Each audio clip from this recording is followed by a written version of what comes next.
اذکار اور مراقبہ.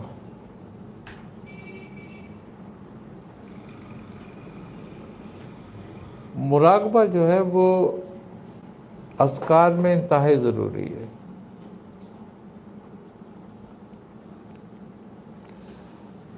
ہم ذکر کتنا بھی کرتے ہیں، عام طور پہ نفی اثبات کے اذکار ابتدا میں سکھائے جاتے ہیں اور دیے جاتے ہیں، تو ہم ذکر اور اذکار کتنا بھی کریں مگر ہمیں فائدہ تب تک نہیں ہوتا جب تک ہم مراقبہ نہ کریں، مراقب نہ ہوں. مراقب گویا فکر ہے مراقبہ کرنا. اور اللہ تبارک و تعالی فرماتا ہے کہ وفی انفسکم افلا تبصرون، تم اپنے نفس پہ غور کیوں نہیں کرتے؟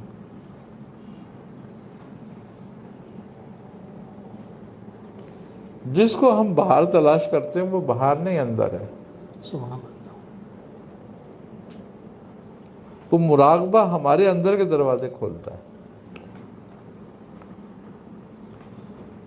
اور اذکار اس کی یاد ہے کہ تم میرا ذکر کرو میں تمہیں یاد رکھوں. اب جو سلسلے میں عام طور پہ جو مبتدی ہوتے ہیں جن کو ابتدائی ذکر کرایا جاتا ہے تو ان کو ترتیب انہی اس طریقے سے کی جاتی ہے کہ جیسے کہ عشاء کی نماز کے بعد یا جو ان کو سہولت کا ٹائم ہوتا ہے، وقت فرصت کا ہو، کسی بھی فرض کے بعد، کسی نماز کے بعد، تہجد کے بعد یا عشاء کے بعد یا فجر کے بعد 2 تسبیح وہ الا اللہ کی ضرب کے ساتھ لگائیں. ضرب اپنے قلب پہ لگائیں، جیسے کہ لا الہ، ناف سے لا کو کھینچیں اور الہ کو اس کندھے پہ لا کے اللہ کی ضرب قلب پہ ماریں. یہ نفی اثبات کا ذکر کہلاتا ہے. اس کی 2 تسبیحیں ابتدائی میں کرنی چاہیے. اور ہمیں بیٹھنا چاہیے، کوشش کریں کہ جیسے کہ ہم جلسے کی حالت میں بیٹھتے ہیں اس حالت میں ہم بیٹھیں، یعنی کہ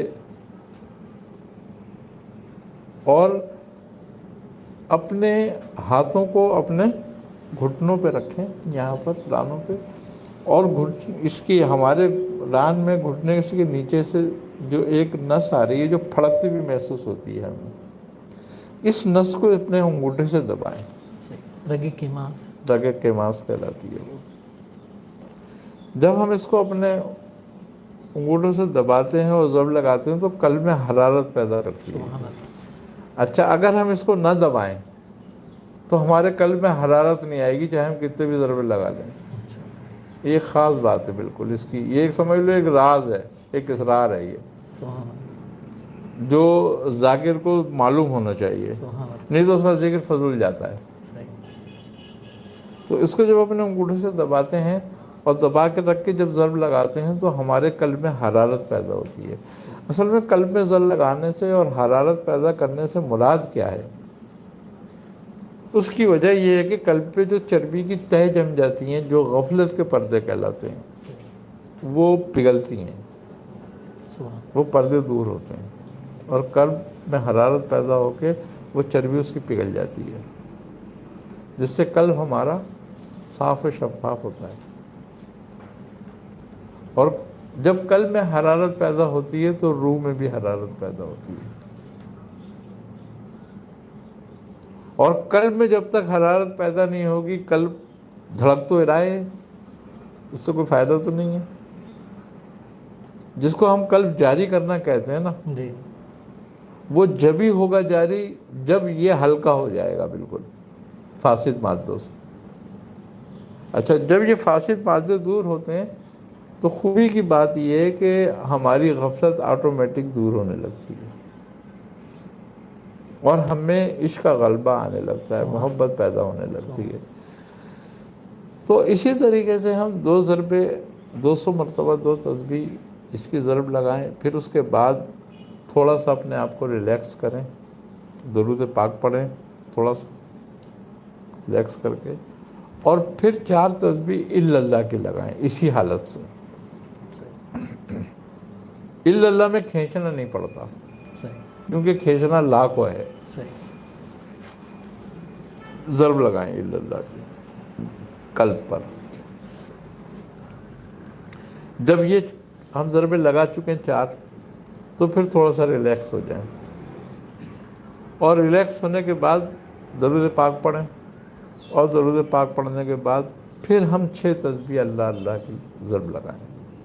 اچھا، ان تمام اس کے اندر رگے کے ماس کو دبا کے رکھنا ہے؟ رگے کے ماس کو دبانا ہے۔ جی جب یہ ہم پورا کام کر لیں اپنا، اچھا ایک بات اور بھی ہے، جب ہم رگے کے ماس کو دباتے ہیں نا اور ضرب لگاتے ہیں تو ہمیں بہت بھاری لگتا ہے شروع میں، صحیح ہمارے قلب میں درد ہونے لگتا ہے، صحیح سینے میں درد ہونے لگتا ہے، صحیح لیکن وہ خدا نہ خواستہ کوئی ایسا نہیں ہوتا کہ کوئی نقصان ہوگا ہمیں، بلکہ یہ درد چونکہ اس لیے ہوتا ہے کہ فاسد مادوں پر اثر ہونے لگتا ہے اس کا، صحیح تو ہر ایکشن پر ریئیکشن آتا ہے، تو تھوڑا سا باڈی ریئیکشن کرتی ہے۔ صحیح اچھا اذکار کرنے میں شروع میں جب یہ رگے کیماس دبا کر ہم اذکار کرتے ہیں نا، تو جب ہم پیٹ بھر کے کھائیں گے تو ہمیں متلی سی کیفیت پیدا ہوگی، صحیح کھانا ہمارا ہضم نہیں ہوگا، تو اسی لیے بزرگ کہتے ہیں کہ کم کھاؤ اس وقت صحیح ریاضت میں، کم سے کم غذا کا استعمال کرو، تو یہ ہوگا کہ تمہیں طاقت پوری ملے گی، صحیح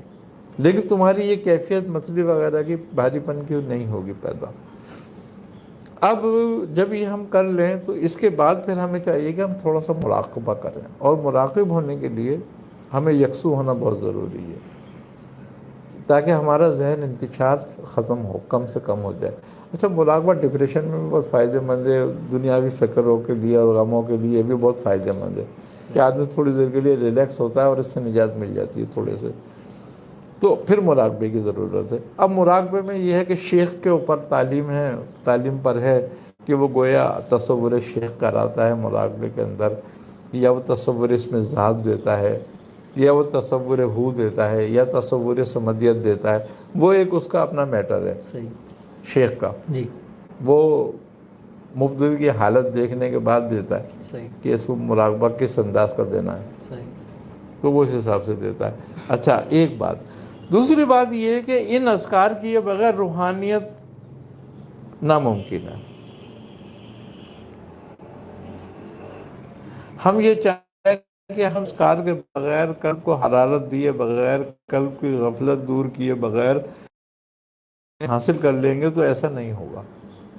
اچھا پھر یہ اذکار اگر مکمل ہوتے ہیں ہمارے، تو پھر ہم اگر کسی آیت کی دعوت دیتے ہیں، ذکر کرتے ہیں، تو اس کی روحانیت کا ہمیں، ہمارے بزرگوں کا طریقہ یہی تھا کہ وہ پہلے اذکار کراتے تھے تاکہ اس کی روحانی قوت جو ہے اندر سے بیدار ہو جائے، سبحان اللہ اور جب وہ بیدار ہو جائے تو پھر وہ کسی بھی اسم کی، کسی بھی آیت کی، کسی بھی صورت کی جب زکوٰۃ ادا کرتا ہے تو وہ پھر کامیاب ہوتا ہے، اس میں کامیاب ہو جاتا ہے۔ تو یہ طریقہ جو ہے قادری سہروردی ہمارے سلسلے میں سب سے پہلے ہے۔ صحیح